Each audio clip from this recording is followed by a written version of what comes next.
welcome back to my channel. My name is Journey and you are tuning into my BookTube is Reading tag. This is a 30-day challenge started by creator and author Sierra, last name insert here. Okay, I don't want to say it because I'm going to butcher it.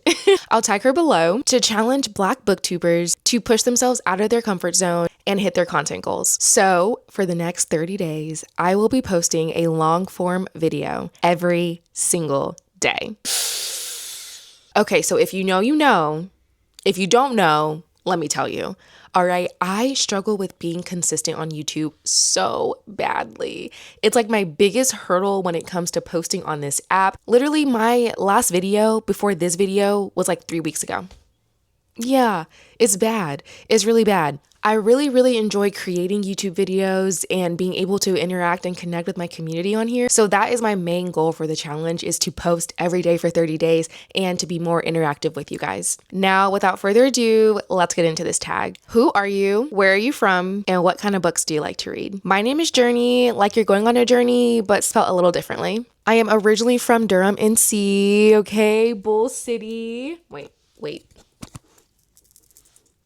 Don't throw up the horns if you're not from the Bull. Okay, thank you. But I currently live in Virginia. I love to read romance and thrillers / suspense books, but I do not discriminate. I will just about read anything except nonfiction, unless it's a memoir. What made you want to start a booktube channel? I have always loved YouTube. When I was younger, I actually had a YouTube channel and I ended up deleting it. And I hate that I did that so bad, because even if I didn't make it like a bigger thing, I just wish that I could go back and look at the videos I used to do. I used to do like music videos and like skits with my friends and just a whole bunch of fun stuff. Like YouTube is so awesome to have as a creative outlet because you really get to just like make it your own and you can do whatever. And I just love that so much. Anyways, when I got back into reading a few years ago, I discovered BookTube and I was like, whoa, mind blown. Okay, I can combine my love of YouTube and my love of books. Yeah. What did Ryan Coogler say? I need to get involved with that. Yeah, I had to get involved with that. A big soda person, but like when they started to let you mix and match the drinks, I got involved with that. Okay, I love BookTube, okay, because I can sit here and yap for literally hours if I wanted to, okay, about the books that I'm reading, the books that I've read, the books that I want to read. Like literally being on BookTube is just so much fun because all I want to do is just yap about books. And that's what I can do here. And that's why I love it. That's why I want to start one, because being able to combine my love of YouTube and my love of books, there's no better thing. Every time I post, my inner child is so happy because she's like, yay, we got back to YouTube.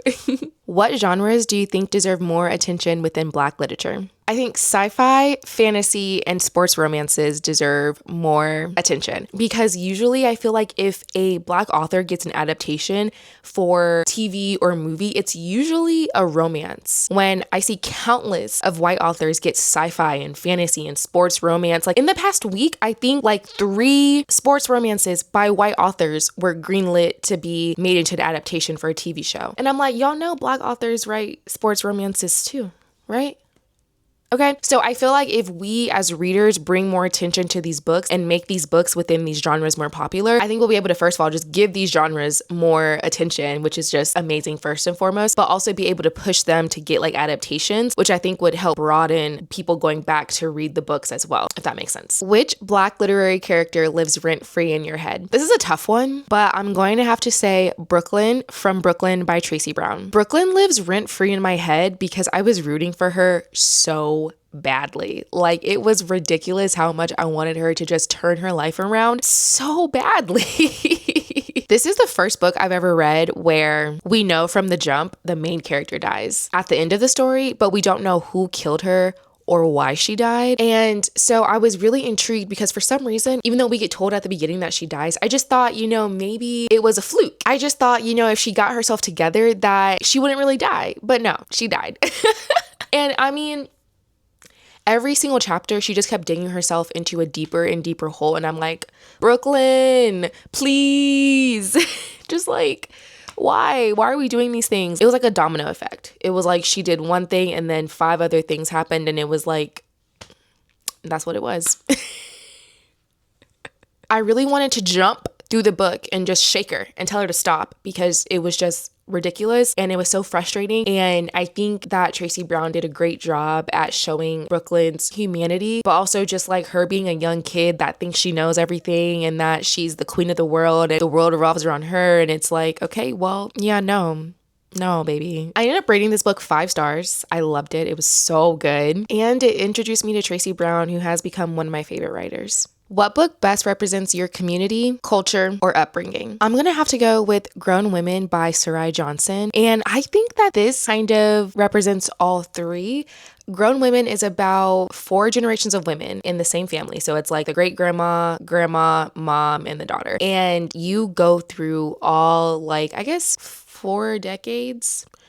40 years maybe. I don't know. You go through a whole bunch of time, okay? And you're seeing kind of like what happened to each woman to make her the way that she is and the trauma that they all have gone through and how it all trickles down to a single generation that is breaking all of the generational curses. And this book, it was so good. I rated it 5 stars. I feel like this represents all three because I think that my community is very family oriented and this is a family generational book. I think it represents my culture because I'm a Black woman and this book is told about Black women. And I feel like it's such an important story because I think that a lot of women my age and in the generation that I'm in are the generational curse breakers. And I feel like I am. And so I feel super connected to this book in this way. It's like, damn, all of the women in my family have probably gone through so much so that I can be in the position to break the curses that I'm breaking. And I think that as Black women, our culture is very much like you can go kind of 2 different ways. You can continue the cycle or you can break the cycle. And so I just think that it is important in our culture to know that we have that choice and to put ourselves in the best position that we can be in to be like, no, I'm breaking the cycle, I'm breaking the curse, and it starts with me. I feel that this represents my upbringing because I was incredibly close with my grandma. I never was able to meet my great grandma, and I'm close with my mom as well. And so this book just really touches me so much because I feel that there are so many stories of the women who came before me that like I never got to know, but I know that I can feel it in my bones that like they went through a lot and that it is amazing to be able to be where I'm at in life. And you know, it really feels like I am in the position I am in life because of the sacrifices of every single woman in my family that came before me. And it really puts into perspective the traumas that, you know, so many women go through and just the struggle that it is to be a parent, specifically a mom to a daughter. Even though I don't have a daughter, I am a mom and I have a mom. And so I can only imagine how hard it is to be a mom with traumas that you haven't healed from, but you have this daughter that you want to try to heal those traumas for and you want to try to be better than your mom was. But it's so hard because you have so many traumas that you did not heal from. Okay. So it's just an amazing book.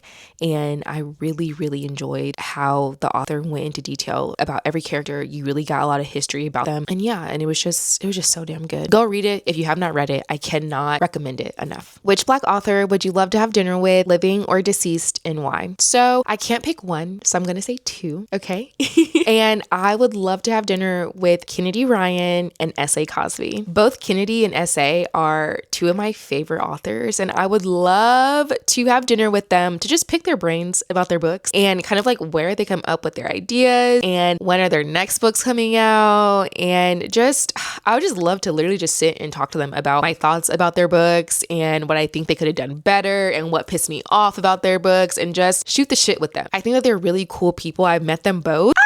Insert picture here. Okay, we have S.A. Cosby and we have Miss Kennedy Ryan. They're both really dope people and just so nice. Both of them were really, really cool. And so yeah, I would love to just have dinner with them and just talk and shoot the shit and joke and laugh and drink and just talk about their books because I love all of their books so much. And yeah. If a new viewer found your channel today, what 3 books would introduce them to your reading taste? Number 1 is Before I Let Go by Kennedy Ryan. Number 2 is Razorblade Tears by S.A. Cosby. And number 3 is Grown Women by Sarai Johnson. All 3 of these books were 5 stars for me, except for Razorblade Tears, which was a 6-star read for me. So yeah, tap into these books, please and thank you. Finish the sentence. Black BookTube is essential. And that is the end of the tag, y'all. Thank you so much for watching. Thank you again to Sierra for starting this challenge. I'm so pumped to do it, and I will see you guys tomorrow. All right. And I hope you guys have a great day. Thanks for watching the video. Thanks for listening to me babble. And yeah, that's all. Let me wrap this up because I'm going to just keep talking and talk and talk and talk and talk. Okay. All right. That's the end. That's it. Bye.